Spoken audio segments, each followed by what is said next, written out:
저는 지금부터 2017년도 7등 80 세미나를 시작하겠습니다. 대표님 모셨습니다. 김영렬 대표님. 한성채 선생님. 김달수 선생님 어디 계세요? 오늘 이렇게 뜻깊은 자리를 마련해 주신 여러 선생님들 대단히 고맙고 감사합니다. 제가 이 신뜸에 대해서 관심을 갖게 된 게 한번 근본적으로 이걸 좀 바꿀 수 있는 이 제도의 혁신이나 이런 게 어떻게 가능하겠냐 이런 얘기를 하다가 귀담아 들을 만한 게 두 가지 키워드였는데, 하나는 이제 지식 나눔이라고 하는 거, 배워서 남주자 하고 이제 이런 말씀을 하시더라고요. 그 배워서 남주자 하는 이 지식 나눔의 정신하고, 그 다음에 또 다른 하나는 이제 제가 나름대로 해석을 했는데, 왜 꾸준히 많은 사람들이 여기 이제 침뜸에 모이느냐 했을 때, 개인적인 어떤 봉사를 통한 보람 이런 것도 있겠지만은, 제가 열심히 한번 관찰을 해보니까 일종의 건강 공동체 같은 이런 역할을 하는 것 같아요. 그래서 한편으로는 지식을 독점하기보다는 지식을 나누려고 하고, 그 정신 바탕 위에서 함께 건강하자는 어떤 새로운 생활운동을 펼치는 이런 두 가지 특성이 사람들을 좀 모으고 꾸준히 이제 실천하도록 하는 것이 아니겠는가 하는 생각이 듭니다. 오늘 날씨도 추운데 이렇게 또 많이 모이신 게 유명 인사가 오셔서 그런 점도 있겠지만은 여러분들 스스로 생활에서 이런 어떤 두 가지 지식 나눔과 건강 공동체를 이제 실천하고자 하는, 그리고 거기서 어떤 삶의 큰 보람을 찾는 이런 게 있기 때문에 이제 가능한 것이 아니겠는가 하는 생각이 듭니다.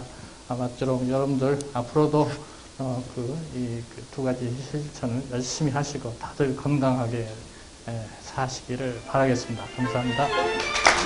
침뜸 한류 역사는 쭉 여기 침뜸 공부하시거나 또 이쪽에 관심 있으신 분들은 다 알고 계시지만, 우리나라가 종주국이라는 거예요. 그건 아시죠? 네. 근데 그 종주국일 뿐만 아니라 허임 선생의 친구 경험방이 나온 이후에, 제가 허임 선생 연구를 많이 했습니다. 그 친구 경험방이 나온 이후에 중국과 일본에서 다 같이 우리 조선 침뜸이 최고다, 으뜸이다, 이런 것들을 확인할 수가 있었어요. 역사적인 여러 가지 사실로. 그래서 그 부분을 좀 정리를 했었습니다. 그리고 그것이 대략 언제쯤까지 이어졌는지를 좀 추측을 해볼 수 있는 자료가 그 뒤에 붙어 있습니다. 쭉 넘어가시고요. 74년도 외무부 보고서 내용 중에서라는 게 있습니다. 이거를 제가 순환의 역정이라고, 저 밑에 있으신 분이 친구 제도를 살리기 위해서 굉장히 노력하셨던 분입니다. 이분이 남긴 자료나 이런 것들을 정리를 하다 보니까 외무부에서 보내온 공문이 있더라고요. 그 공문에 보니까 중동 지역의 여러 국빈들이 70년대에 국빈 방문을 했는데, 이때 당시에 중동 지역에서 온 왕들 있잖아요. 국빈들이 한국에서 건설 노동자만 보내줄 게 아니라 친구사들도 좀 보내달라, 이런 요청이 들어왔다는 거예요.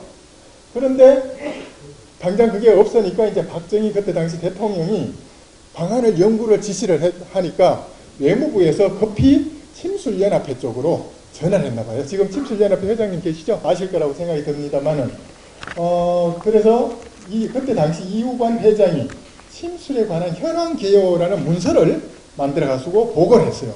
그 중에서 이 보고서 가운데 해외에서 한국인들이 어떻게 침술 활동을 하는지 이런 자료가 들어있더라고요. 자료를 보니까 충분한 자료 조사가 된 건 아니지만 전 세계에서 한국에서 나간 친구인들이 활동이 그냥 대단했다는 거예요. 그 한국인들이 나가서 침구원 클리닉 같은 걸 하는 데는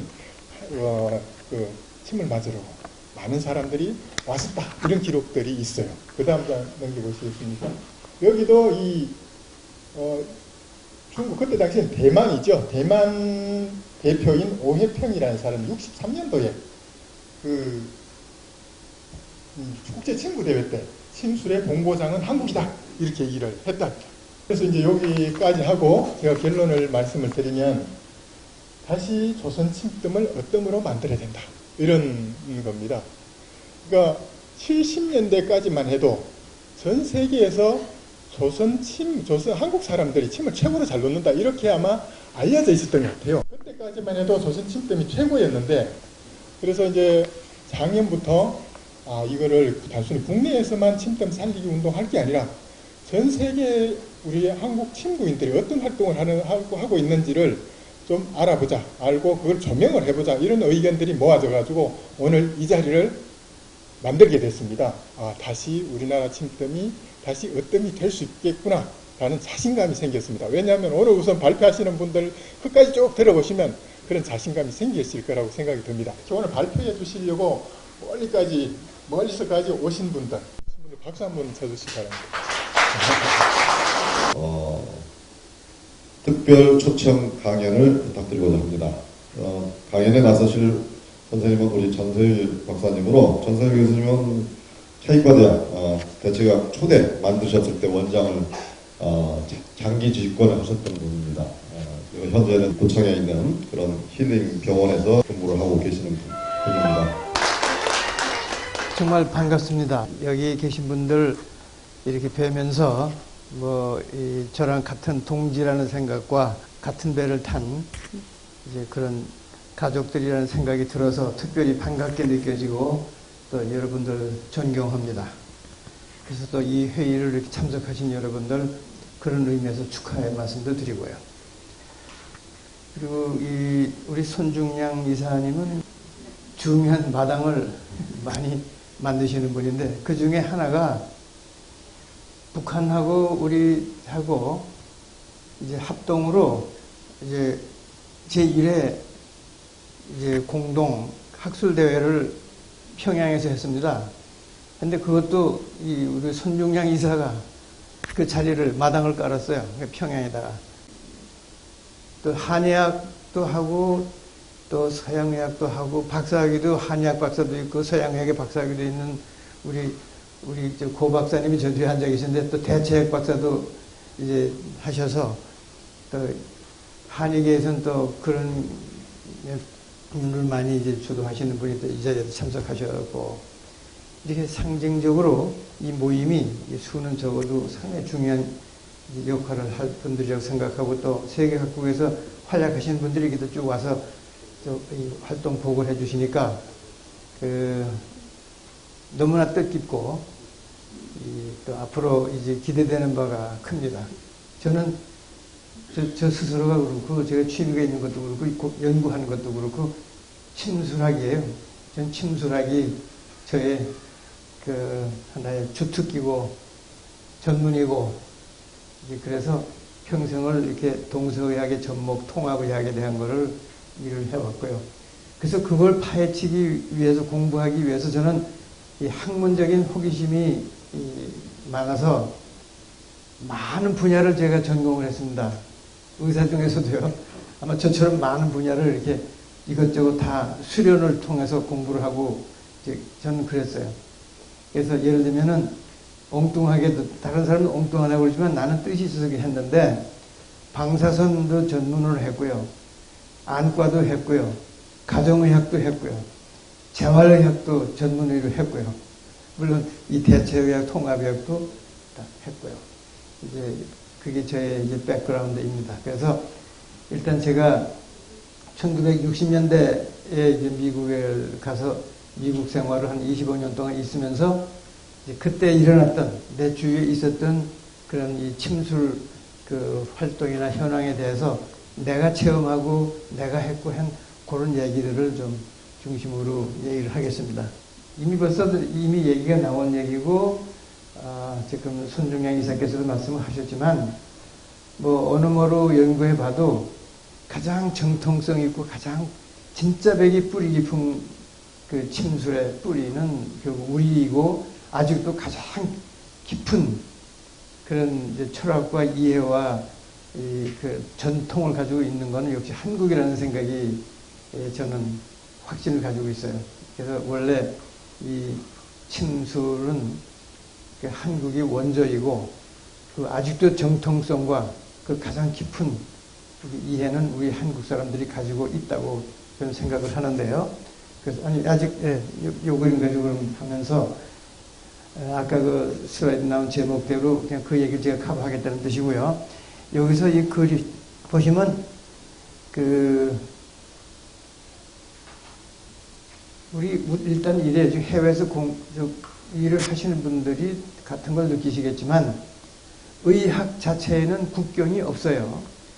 의술, 인술, 의학에는 국경이 없지만 의자, 의료인, 시술자, 그 의자에게는 조국이 있어요. 그러니까 의학에는 국경이 없지만 의자에게는 조국이 있다. 그렇기 때문에 우리는 같은 인술을 베풀어도 또 조국이라고 하는 것은 잊을 수가 없는 항상 조국을 배경으로 삼아서 일을 하게 되는 거죠.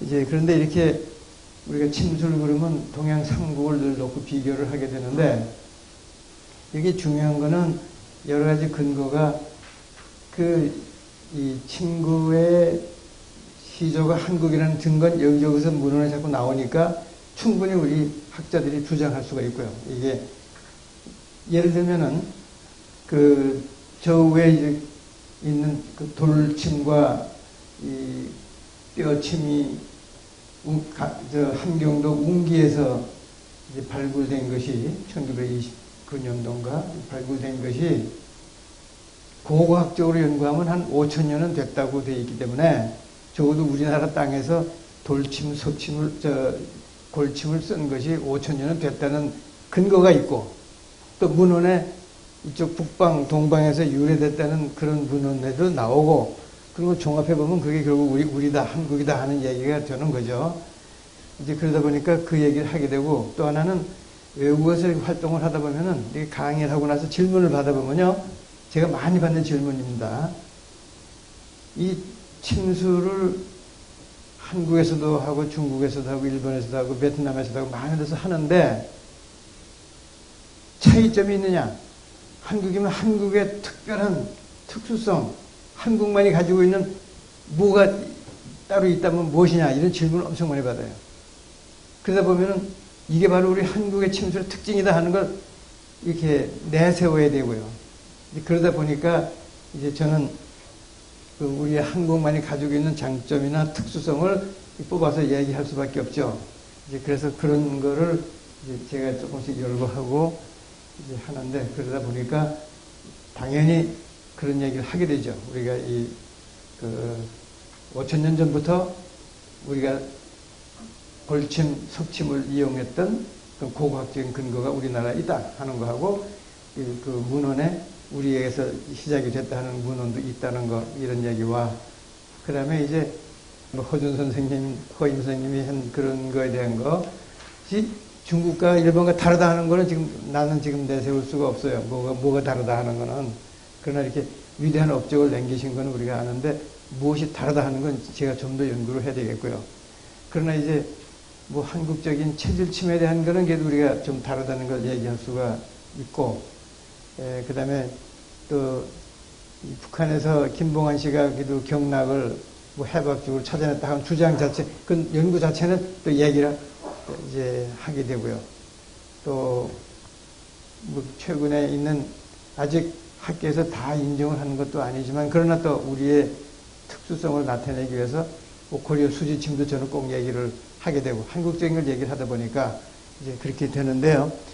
이 중요한 거는 중국이 이 중화민국 장개석 정권이 들어설 무렵에요. 그러니까 이제 손문의 혁명으로 중화민국 생기고 그러면서 서양 의학의 영향으로 이 전통 의학은 침을 놓으려고 그러면은 왕이나 왕비나 공주가 그 귀한 몸을 이렇게 알몸을 다른 사람들한테 보이는 것은 그건 조금 이 수치스러운 의학이다. 쓰지 말라. 그래서 침을 못하게 했고요.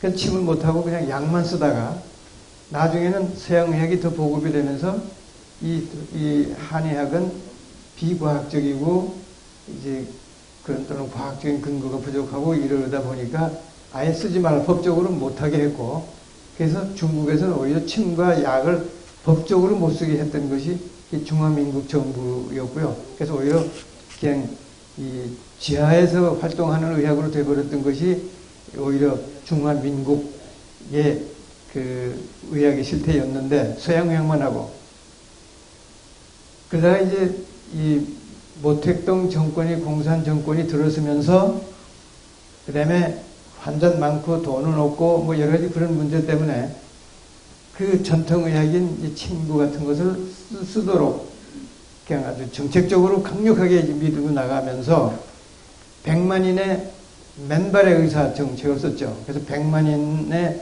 그 단기 교육을 시켜서 1년 동안에 맨발의 의사를 만들어서 서양의학도 조금 할 수 있고 동양의학도 하고 침도 놓고 그래서 1년 동안 교육을 하고 1년 동안 실습을 해가지고 그 2년 만에 단기에 100만인의 의사를 만들어서 퍼뜨리면서 침수를 엄청 많이 쓰게 했는데 근데 문제점은 이런 거예요. 이제 제가 중국에 처음 간 건 85년도인데요. 이제 그때 이제 가서도 제가 직접 느낀 거지만 이 그 공산 체제 하에서는 이 종교라든가 철학 같은 것을 배척하는 사회거든요. 그렇기 때문에 종교도 배척하지만 이 학문적으로도 철학을 배척하다 보니까 철학 형이상학을 바탕으로 하는 한의학의 그 진수인 그런 이론을 배척하게 돼요. 그러다 보니까 잘 들어맞지도 않는 신경을 가지고 자꾸 내세웠던 게 중국이에요. 그래서 중국에 오히려 그 신경하고 연결해 보려고 굉장히 애를 쓰고 이제 그런 교육이 왕성히 진행됐었고 최근까지도 그래 왔었죠. 그러나 우리나라는 그렇지 않고 정통적인 철학과 형이상학을 바탕으로 한 오리지널한 게 그대로 살아있다는 걸 말씀드리는 거고요. 이제 그런 차이점이 있다는 걸 말씀드리고 이 닉슨 대통령이 그러니까 이제 그 배경이 이래요.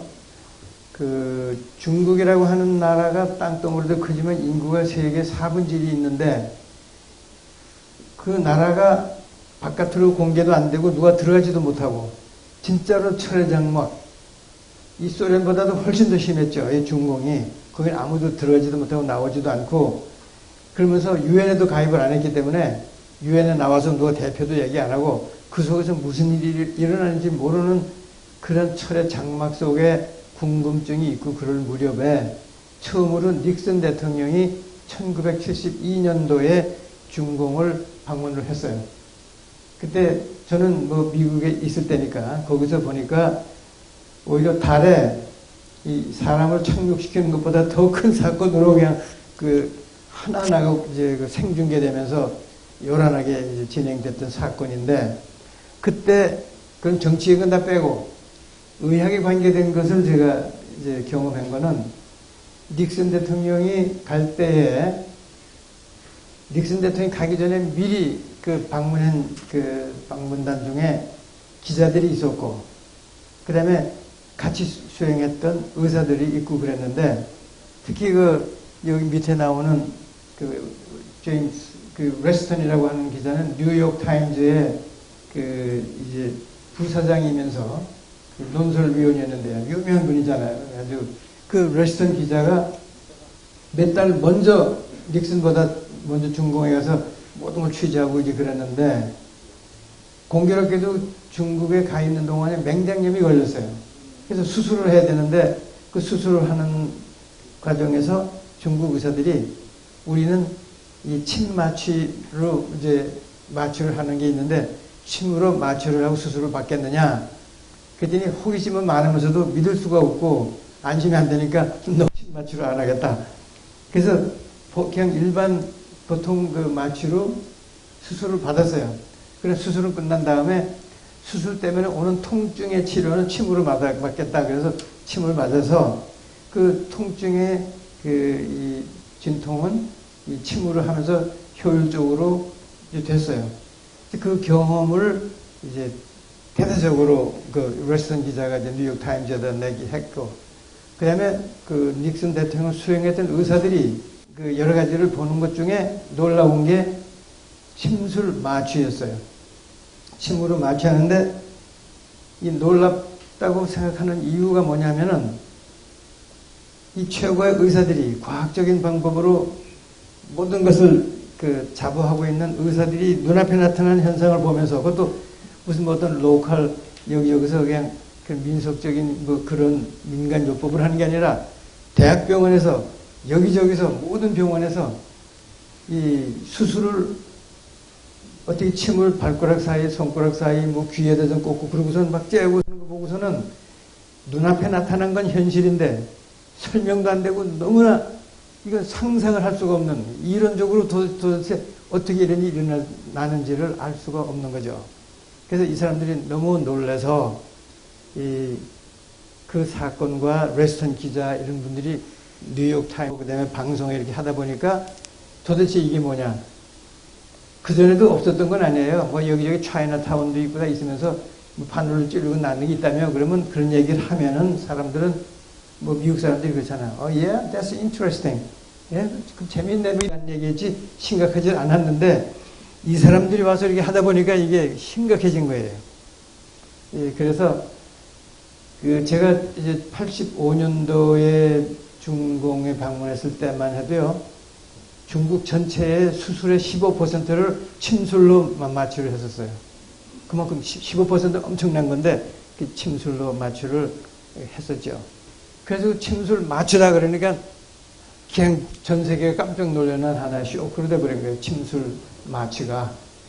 자, 어쨌든 근데 그 침술 마취를 중국에서 발표할 무렵에 북한에서는 봉안사를 내세웠고 이제 중국에서는 마취를 내세우고 이런 일이 있었죠. 자, 어쨌든 그 맨발의 의사, 저도 중국 가서 맨발의 의사도 만나고 이렇게 뭐 조그만 그 이 흙 벽돌 방에서 약 몇 개 쭉 놓고 침 놓고 그러면서 이 양반들은 진짜로 맨발처럼 뛰어다니면서 이 동서의학을 다 가르치고 뛰어다니면서 일을 하게 해요. 그래서 열 나면 아스피린 주고요. 뭐 어디 부상당하면 이렇게 드레싱도 하고 뭐 조금 이렇게 간단한 거 꿰매주기도 하고 이게 수술이 되죠. 그럼 침도 넣고 뜸도 하고 뭐 그러는 맨발의 의사들. 그 매뉴얼이 저걸로 이제 성경처럼도 공부하면서 하는 것이 영어로 번역된 게 Barefoot Doctor's Manual이라고 되어 있는 거죠. 그래서 이게 하나의 그런 쇼크처럼 됐는데 그러다 보니까 문제가 생겼어요. 관심의 도가 엄청 높아졌는데 관심의 도는. 근데 이거 그 얘기를 어디서 들을 수 있냐? 근데 침술에 대해서 얘기해 줄 사람이 없는 거예요. 미국 전체에. 침술이 이런 거다. 좀 불러다가 얘기를 듣고 싶은데 얘기해 줄 사람이 없어요. 근데 이제 제가 그 미국에 간 게 60년대 중반인데 전 가가지고 이걸 늘 하댔기 때문에 제 환자들한테 이걸 썼어요.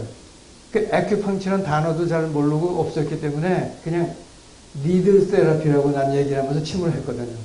그러다 보니까 우리 그 펜 대학에서는 그 내가 이런 걸 한다는 걸 다 알아요. 펜실바니아 의과 대학에서는. 그러다 보니까 여기저기서 우선 우리 대학 안에서 각 과에서 그 코리아에서 온 닥터 전 불러다가 한번 들어보자. 내과에서 불러가고 정형외과에서 불러가고 신경과. 그래서 학교 안에서 다니면서 이렇게 침술에 대한 걸 내가 얘기하기 시작을 했죠. 그랬더니 그 다음에는 주위에 있는 다른 의과 대학에서 그 사람 좀 불러다가 좀 들어보자 그래가지고 옆에 있는 필라델피아에는 의과 대학이 미국에서 제일 많은 곳이 필라델피아 의과 대학이에요. 그래서 거기에 이 대학 저 대학 가서 강의를 시작하다 보니까 그 다음에는 뉴욕에서 와달라, 시카고에서 와달라, 샌프란시스코 와달라 해서 전국을 다니면서 내가 얘기를 이제 그 침술에 대한 강의를 하기 시작을 했죠. 이제 그래서 이게 뭐 제가 그 당시 그 72년도에 닉슨이 갔다 와서 붐이 일어났고 그러면서 이제 내가 이런 얘기를 여기저기 하고 뭐 이제 신문에 나오고 방송에 나오고 하는 거는 73년, 14년 때 아주 왕성하게 뭐 제가 지금 뭐 그 일을 헤아릴 수가 없어요. 신문에, 어떤 신문에 나가고, 어떤 방송에 나가고, 뭐, 라디오, TV. 저는 헤아릴 수 없이 많이 했어요, 그거를. 이제, 그래서 이게 그 중에 하나인데, 그래서 74년도에는 뭐 엄청나게 지금 그 일을 많이 했죠. 예, 그 중에 하나고요. 또 그 다음 슬라이드 보세요. 예, 이것도 마찬가지로 다른 신문이지만 이런 식으로 소개가 이제 됐는데 이것도 아마 뭐 78년 4년도 그 무렵일 것 같고요. 또 그 다음. 예. 근데 이게 사실은 이 사진은 이게 저희 아버지십니다. 전진근 선생인데 저희 아버지는 그 일제 말에 전국이 뭐 무의촌이나 마찬가지였기 때문에 그 무의촌의 해결책으로 단기 의생 과정이 있었어요. 단기로 그 의사가 아니라 의생이라고 그랬어요. 그때는. 그래서 의생 과정을 해서 서양의학과 한의학을 다 강의를 하는데 그런 자격을 의생은 검정고시 볼 자격을 줘요. 그래서 그 검정고시를 의사 자격을 따고 싶으면 그 시험을 보면 의사를 주고요. 한의사 시험을 보면 한의사 자격을 줬어요. 그래서 우리 아버지는 그 둘 다를 땄어요. 그래서 하는데 다른 의사와 다른 거는 이 자격을 딴 분들은 한지 의사예요. 자기 멋대로 못 가고 정부에서 너는 어디서 개업해 그러면 거기서만 할 수 있는 지역이 제한됐기 때문에 한지 의사. 그리고 경기도 이천에 우리 아버지가 자리를 임명을 받고 거기 가서 공중보건의처럼 되는 거죠. 그래서 서양의학과 한의학을 같이 하는 이제 그런 의사였고 이제 그래서 아버지 영향으로 아버지 심부름을 하면서 클리닉에서 이제 뭐 침도 소독도 하고 나중에는 놓지 못하고 내가 빼는 거 뭐 이제 그런 역할 아버지한테 배운 거고 이 책들이 저 지금 내 서재에 다 가지고 있어요. 아버지가 쓰시고 저한테 가르쳐 하던 이런 책들을. 그래서 저는 아버지의 영향으로 제가 친구사가 된 거고요.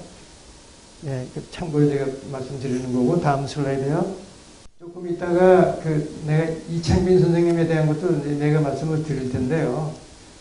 이창빈 선생님과 같이 필라델피아에서 세계 침술 학술 대회를 World Congress of Acupuncture를 필라델피아에서 했습니다. 그때 필라델피아의 신문의 사설에 나에 대한 거, 한국 침술에 대한 게 74년도에 여기 우리가 하나 이제 알아두셔야 될 게 뭐냐면은 이 백그라운드가 우선 펜실베니아 의과대학, 내가 교수로 있던 펜실베니아 의과대학은 세계적으로 유명한, 그러니까 미국에서도 아이비 리그 그러면 하버드, 예일, 브라운, 프린스턴, 그다음에 뭐 다트무스, 그다음에 코네일, 그다음에 유니버시티 펜실베니아 이렇게 7개 대학을 아이비 리그 그래가지고 아주 인류 대학으로 하는 아이비 리그인데 펜실베니아 의과대학은 해마다 미국에서 평가하는 뭐 베스트 5, 뭐 베스트 10하고 뽑는데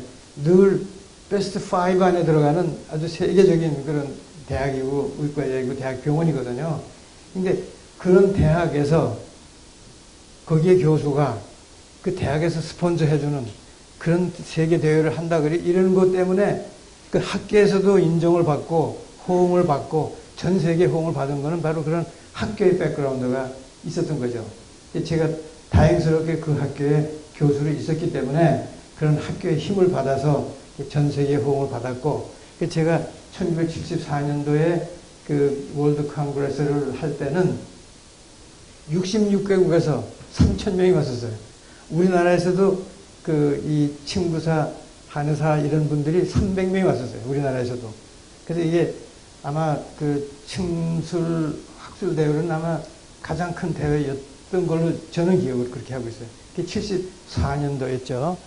근데 여기에서 이제 물론 제가 개회에서 하는 이제 장면인데 여기에 제가 소개시켜드리고 싶은 분이 아까 이미 우리 손중량 이사가 말씀드린 이창빈 교수가 밑에 사진에 여기도 앉아있고 저 위에 내 옆에 앉아 계신 분이 이창빈 교수님인데 이창빈 선생님은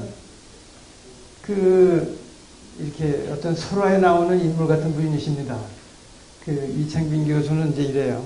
직접 내가 이창빈 교수한테 들은 얘기인데, 어떤 시골에 어떤 아기가 이제 어떤 침을 넣는 분이, 그때는 뭐 한의고등학이 있고 거기서 면허 따는 의사가 있던 시절이 아니잖아요. 의원이 이제 이렇게 그 대대로 내려오고 뭐 이런 게 있었는데, 어떤 의원이 이렇게 지나가다가 옆에서 어떤 부부가 멍석을 둘둘 말고 거기에 앉아서 통곡을 하고 울고 있는 장면을 보고 지나가다가 왜들 그러시냐 그랬더니 우리 애가 지금 죽었는데 이제 묻으러 가려고 멍석에 둘둘 말고 이걸 지게를 지고 가려고 가기 전에 이제 그냥 울고 계신 거예요.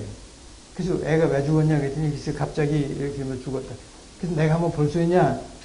그래서 이 멍석 풀고 애기를 보니까, 그래서 아마 무슨 생각이 들었는지 이분이 침을 꺼내가지고 뭐 이렇게 여기저기 침을 뭐 발바닥에도 막 찌르고 막 이렇게 하더래요. 그래가지고 하니까 애가 다시 푹 살아났어. 그 애가. 그래서 살아나서, 그 애가 살아났으면 이제 자랐죠. 자랐는데 그 애가 자라나서 한의사가 됐고 유명한 친구사가 됐는데, 그 사람이 이창빈 교수님입니다. 이게 영어 같은 것도 전혀 못하시고 그러는데 굉장히 활동가시고 연구를 많이 하시고, 내가 생각하기에는요, 우리나라에서는 빼놓을 수 없는 진짜 백이 친구사예요. 이창빈 교수님. 가지고 아주 그 배짱도 좋고요, 용기가 대단하시고, 불란서에서 이제 제1회 그뭐 참석했나라도 많지가 않아요. 몇 나라 모여가지고 세계 친구사 대회라고 해서 월드 컨그레스라고 했어요.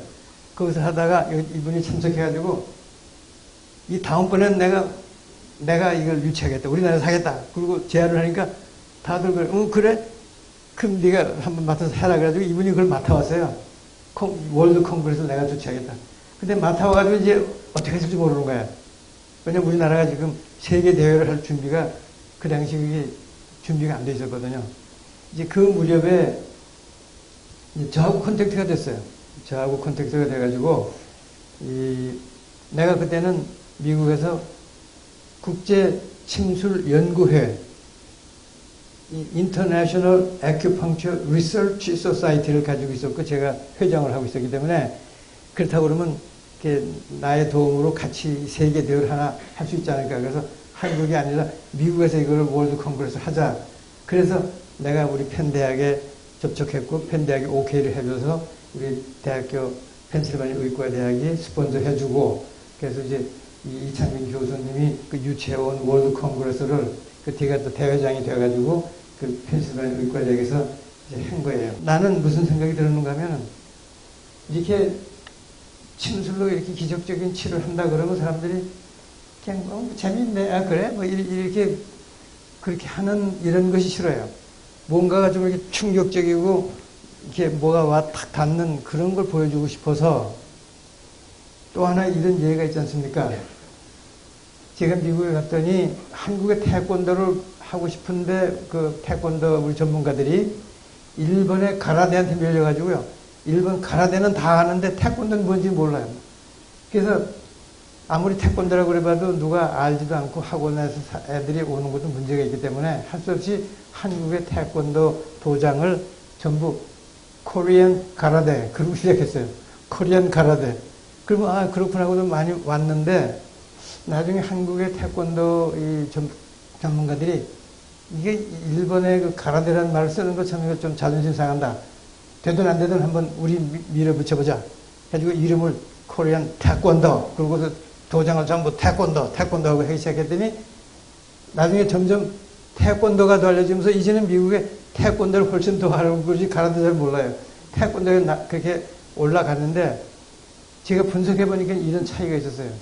가라데는 기술들, 하면서 기술 이런 건 참 잘하는데, 한국의 태권도는 이 사범들이 그 학부형들이나 그 부형들 다 모아놓고요, 데몬스트레이션을 하는데 이게 상당히 기적적인 것들을 많이 보여줘요. 예를 들면은 뭐 저도 우리 애들이 태권도 도장에 가서 하기 때문에 저도 가봤는데, 이렇게 다 모아놓고 이런 걸 보여줘요. 예를 들면 이 목에다가 목 가죽을 이렇게 늘어진다면 거기다가 이렇게 새 핀을 이렇게 모닥을 쫙 꽂고 목에다가 꽂고 여기다 바켓을 물을 가득 담은 바켓을 탁 담은 다음에 이걸 휘두른단 말이야. 그 다음에 이 몽둥이로 머리를 때려다 부셔지고 그런데 머리는 끄떡 없고 이런 것들이 그냥 일반적인 상식으로는 그게 이해가 안 되는데 앞에서 하고 있거든요, 다. 그 하는 사람들이. 그러니까 이런 사람들이 가르치는 거예요. 그러니까 이런 테크닉이 아니라 그 이상의 이런 물리적인 그런 신체적인 그 이상의 무언가를 이제 그 뒤에 숨어 있다는 걸 보여주는 거죠. 그러니까 말하자면 기라든가 이런 얘기가 뭐가 있네 이렇게 되잖아요. 그런 경험이 있기 때문에 제가 이 세계 침수학계에 뭐에 대해서 발표하겠습니다. 이러는 것보다는 뭔가 우리가 침수학 그러면은 그 중에 기라고 하는 게 가장 신비스럽고 이제 그걸 다들 그게 뭔지 뭐 이런 것들 많잖아요. 그래서 저는 무형의 기라고 하지만 기 때문에 생기는 현상을 보여줄 수는 있지 않을까.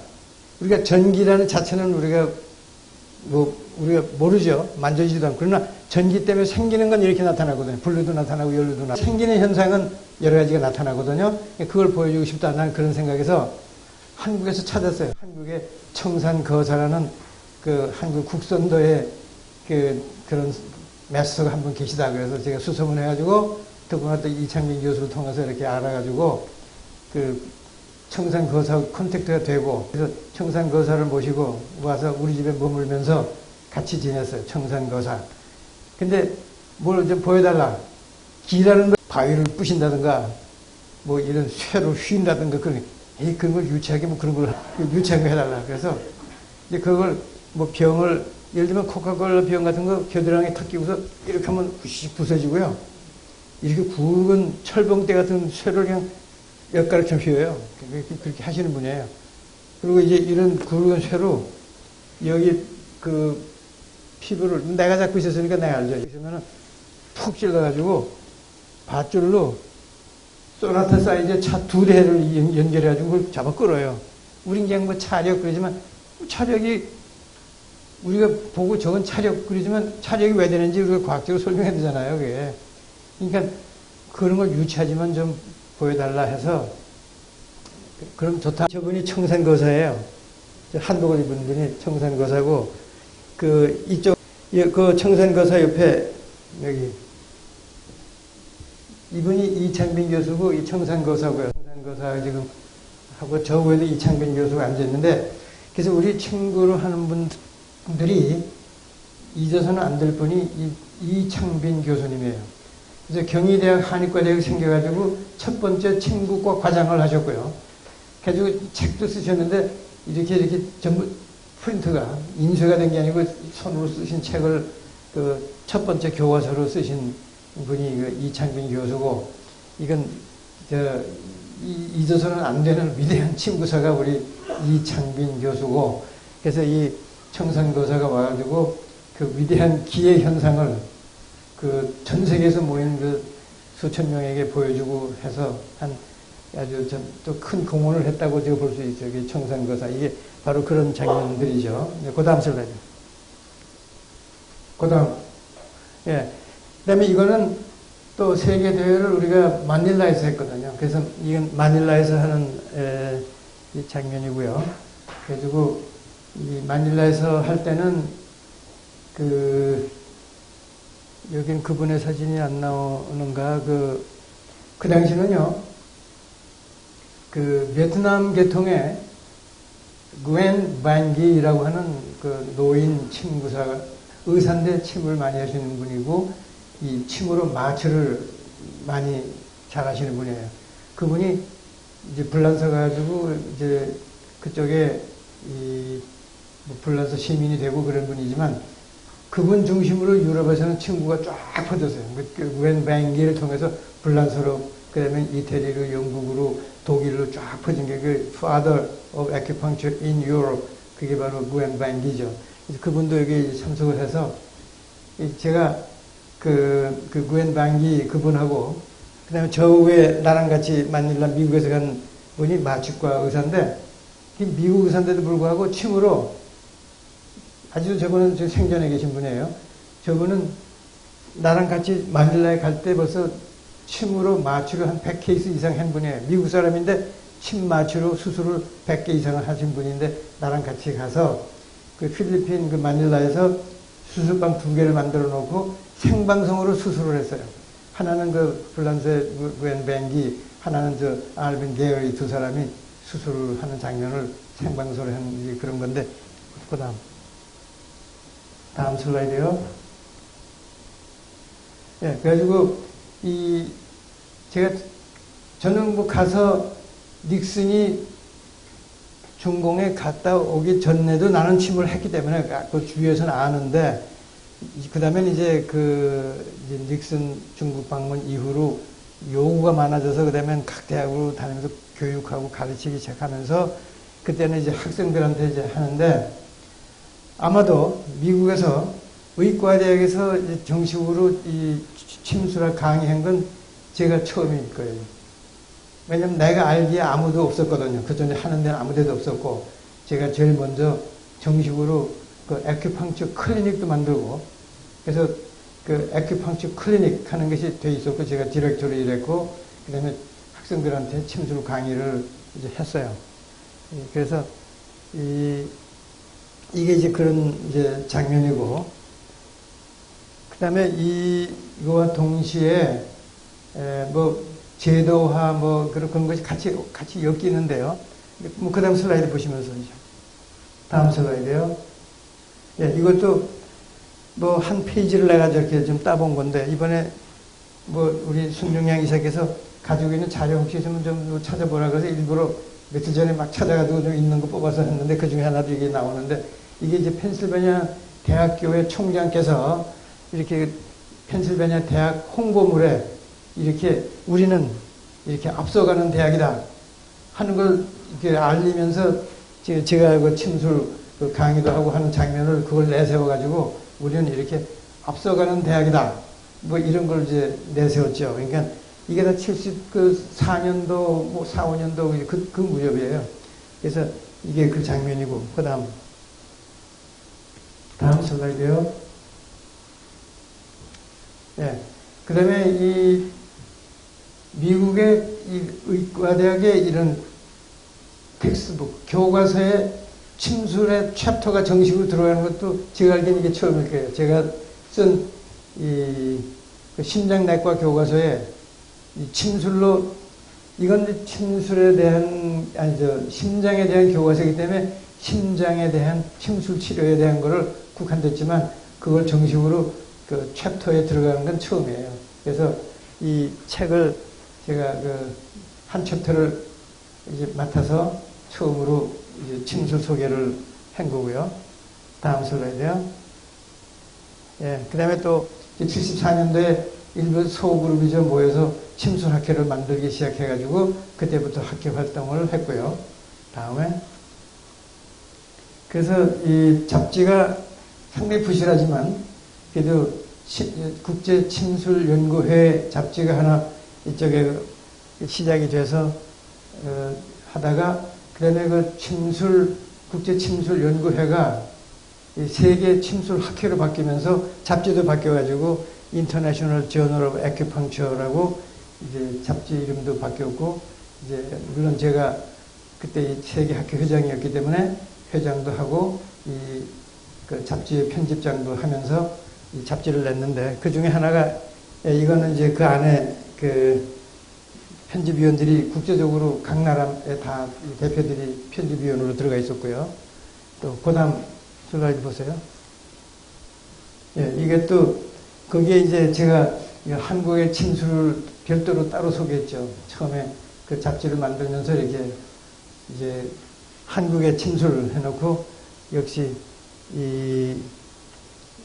우리 한국에 대한 거 역사도 간단히 하고, 그 다음에 우리가 5,000년 전부터 이런 흔적이 있었다는 것도 했고, 또 하나는 그 음양을 그런 상징이 국기로 삼는 유일한 나라가 우리나라다. 그래서 그 음양의 상징이 바로 우리나라 그 국기에 있다 하는, 그래서 그 태극기도 그 음양을 소개하느라고 이제 그래서 이것도 하여간 그 70년대 그 무렵의 잡지죠. 다음. 뭐 이것도 계속 이렇게 저를 그렇게 소개하잖아요. 친구사가 된 의사다. 뭐 이렇게 계속 그렇게 소개가 나가잖아요. 친구사. 네, 다음. 네, 계속 뭐 이런 거 또 다음 소리. 네, 우선 그런데 또 하나는 제도적으로요. 제가 있을 때 이런 문제가 생겼어요. 그럼 이걸 누가 하게 하느냐? 자꾸 가르치는데 누가 하게 하느냐 하는 문제가 생겼죠. 그러다 보니까 그럼 아무나 할 수는 없다. 그걸 공부한 사람을, 그러니까 침술 공부를 한 사람을 해야 되는데 그 공부한 사람은 누구냐? 이렇게 하다 보니까 제도적으로 점점 적어져요. 그래서 제가 이제 그 필라델피아 그러면요, 그 트라이스테이트 에리아의 그 중심에 있어요. 트라이스테이트라는 거는 펜실베니아 주하고 뉴저지 주하고 그러면 델라웨어 주, 이 세 개 주가 이렇게 서로 맞닿는 중간에 필라델피아가 있거든요. 그래서 항상 거기는 트라이스테이트, 세 주가 늘 같이 이렇게 뭐 움직이는데, 이제 거기에서 이 침술에 대한 것도 같이 진행이 되고 내가 펜실베니아에 있다 보니까 그 세 개 주를 제가 다 자문을 하게 됐어요. 이 침술에 대한 거를. 초창기에, 70년대. 그래서 그런 제도를 어떻게 할 거냐 할 때에 정식으로 침술 공부를 한 사람은 이걸 할 수 있도록 연구에 참여하고 연구도 하고 할 수 있도록 하자. 그러다 보니까 그러면 공부를 얼마를 하면 되냐. 처음에는 이렇게 200시간을 했어요. 그것도 이제 우선은 의사들한테 제안됐습니다. 제일 처음에 의사들이 200시간을 공부하면 그 의사는 침술을 하게 하자. 근데 그러면 200시간을 어디서 하는 사람이냐? 그거는 이 주에서 그 의사 면허를 관리하는 Bureau of Medical Licensure 하는 그런 의사 면허국에서 인정을 해주는 곳이나 인정을 해주는 사람에게서 배운 사람은 200시간만 공부하면은 그 사람에게는 이 침을 할 수 있고 그걸 연구할 수 있도록 해주자. 이렇게 해서 200시간으로 시작이 됐어요. 그래서 제가 그 펜실베니아, 그 다음에 델라웨어, 그리고 뉴저지, 그래서 특히 뉴저지의 가버너 버니 할 때는 그 사람 임기 동안 4년은 내가 정식 그 자문위원으로 침술에 대한 자문위원으로 자문을 해줬고, 펜실베니아에서는 역시 거기서도 내가 그런 자문 역할을 다 해주고 했는데, 그래서 200시간을 됐고, 그래서 그 당시에는 그 가르쳐서 사인을 해줄 수 있는 그런 자격이 있는 사람 하나로 제가 들어가기 때문에 저한테 와서 공부를 하고 제가 사인만 하면 다 침술을 할 수 있게 됐었어요. 제가 초창기에는 제 사인만 있으면 다 침술을 할 수 있도록 초창기엔 됐었죠. 예, 뭐 하여간 그렇게 시작된 게, 그 다음엔 200시간이 300시간으로 변했고, 그 다음에 그 300시간이 그 다음에 의사가 아닌 다른 사람들도 할 수 있는 과정은 그 다음엔 그 이제 2년, 그 다음 3년제, 그 다음 이제 4년제, 요새는 거의 50, 60개 되는 학교가 이제 미국에 생겨 있어요. 그러나 초창기에는 그런 학교가 없을 때는 그렇게 인정하는 사람이나 시설에서 200 내지 300시간 하면은 할 수 있는 이제 그런 제도가 생기기 시작을 했던 거고요. 이제 뭐 시간을 뭐 거의 다 됐기 때문에 이제 마지막에 그냥 이렇게 일을 하다 보니까 그런 교육, 연구, 제도 뭐 이렇게 하다 보니까 제가 이제 또 책도 많이 쓰다 보니까 지금 이래저래 이렇게 여기 나오는 건 다 제가 쓴 책들인데 한 50권을 제가 책을 쓰거나 직접 번역한 게 한 50권 되고요. 그래서 그 중에 특히 최근에는 뭐 이건 제가 자랑하려고 그러는 게 아니고 단지 이렇게 제가 세계 인물록에 많이 수록이 됐는데 뭐 Who's Who in the World, 뭐 Who's Who in the Asia 뭐 자꾸 나오지만 특히 최근에는 이게 뭐 작년동가만 나왔는데 세계 350인의 21세기의 사상가, 그 중에 제가 꼈어요. 근데 거기에 이렇게 저를 소개할 때마다 한국 의사, 친구사 이렇게 소개가 되기 때문에 제가 소개되면 자동적으로 한국의 친구가 소개가 된다는 걸 곁들여 말씀드리려고 이렇게 제가 뭐 제 자랑 겸 한 거고요. 그래서 이런 활동을 하다 보니까 예를 들면 몇 년 전에 일본에서 동의보감 기념 학술대회 국제대회를 하더라고요. 일본에서. 근데 중국에서도 많이 왔고. 근데 제가 한국을 대표해서 참석을 했었어요. 가지고 동의보감에 대한 거 가서 소개하고 왔고요. 그 다음에 베트남에서 에이펙 25개국 대통령들이 모여서 하다가 우리 의학도 우리 에이펙 회원국들이 동서의학을 접목하고 통합의학을 하는 걸 서로 이렇게 나라 국책으로 이렇게 장려해 줘야 되지 않겠느냐 해서 합의를 본 이후에 첫 번째 그 에이펙 이 동서의학 접목 학술대회를 베트남 하노이에서 했어요. 그때도 제가 한국 대표로 가서 그 에이펙 학회에서 이제 얘기를 하고 왔죠. 그래서 지금도 저는 그런 활동을 아직도 전 세계 다니면서 하고 있는데, 그래서 그냥 저 얘기는 뭐냐면은 저는 침술학에 대한 거는 그런 얘기를 하다 보면은 그 상대방이 누구든 철학자이든 한의사이든 친구사이든 서양의학을 하는 과학자든 노벨상을 탄 사람이든 뭐 어느 대학 교수 전 아무 상관이 없어요. 누구하고 같이 얘기를 해도 과학을 하는 사람은 과학 얘기하고 철학하는 사람은 철학 얘기를 하고 임상적으로 하는 사람은 임상적으로 하고 저는 자신이 있거든요. 전 세계 어딜 가도. 그래서 지금도 아직 그 활동을 제가 하고 있고 그래서 저는 그런 의미에서 이렇게 저와 같은 동지들이 같은 동료들이 이렇게 많이 계시고 또 전 세계적 활동을 하신다는 것이 전 자랑스럽게 생각하고 저는 이런 한국의 친구사라는 것이 되게 자랑스러운 사람이거든요. 그래서 오늘은 그냥 내가 하는 일에 대한 것, 내가 경험한 거를 그냥 이렇게 쭉 얘기를 해드렸고 또 어떤 부분에 제 혹시 뭐 자랑처럼 들릴지 모르지만 그러나 그건 내 활동을 그냥 소개하려고 한 거니까 저는 그렇게 별로 자랑할 줄 모르는 사람입니다. 제가 그 친구학회뿐이 아니라 의학에서도 제가 세계학회 회장 이런 거 맡은 게 많이 하는데 오히려 그 세계 지도자들이 저한테 한 얘기가 있습니다. 너는 이런 세계 의료계에서 훌륭한 지도자인 걸 우리가 인정하는데 너에게는 하나의 단점이 있다 그래. 그래서 난 궁금해가지고 그 단점이 뭔데 그랬더니 너는 너무 겸손하다. 그래서 그게 또 나는 내가 좋아하는 건데 그랬지만 저는 그냥 조용히 할 일 하는 걸 좋아하지 이렇게 막 나서는 걸 별로 안 좋아해요. 그렇지만 저는 나대로 그래서 나는 나의 어떤 특징을 표현하려면 이렇게 뭐 장애물이 있을 때 불도저처럼 막히니까 그냥 부시고 나가는 불도저가 아니고 그 불도저와 마찬가지 적극성을 가지고 있어요. 저는 엄청 적극성이에요. 그렇지만 그거는 야들야들한 뿌리와 같은 적극성이에요. 막히면 돌아가. 뚫는 게 아니고 막히면 돌아서 계속 뚫고 나가는 게 저예요.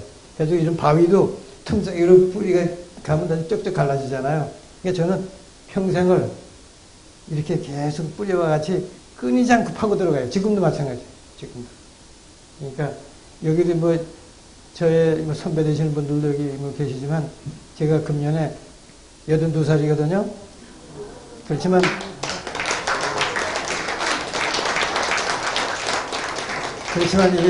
이 동양 우리나라의 기를 받아서 저 아직 왕성하거든요. 그래서 우리 앞으로 같이 한번 이렇게 해서 이 한국에 여기 이거 보시면요. 이렇게 인류의 문명이 항상 세계 축이 어디 있어요. 회오리바람, 태풍의 그 눈처럼 중심이 있어 거기서부터 이 문명의 그 회오리가 치는데 연속이 돼요.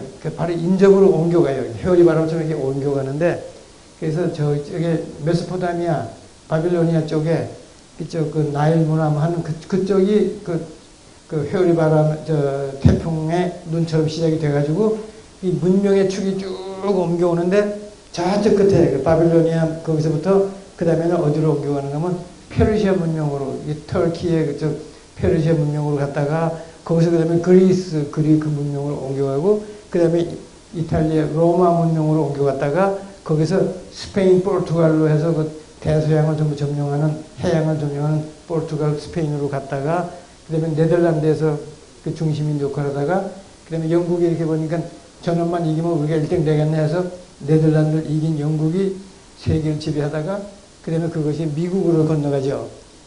대서양을 건너서 미국으로 가서 미국이 세계를 지배하고 그러다가 이게 동에서 서로 가다가 그다음에 태평양 시대가 와서 태평양이 그다음에 건너와가지고 극동으로 왔는데 지금 도착을 했어요. 이 그 문명의 축이 와서 극동에 도착을 했는데 극동이라는 건 한중일을 말하고 한중일의 중심은 한국이기 때문에 이제 세계의 중심이 한국이죠.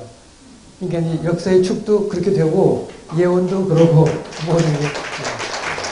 그래서 이제는 친구도 우리가 우리의 위치, 우리 걸 찾아야 되고, 그래가지고 이것을 다시 이제 전 세계에 이제 누비고 다니는 그리고 영향을 주는 이제 그런 것이 아마 여기 계신 분들이 다 해야 될 일이 아닌가 생각하면서 다시 한번 이제 이런 기회를 주셔서 감사드리고 오늘 다 만나 뵙게 해서 반갑고요. 감사드립니다.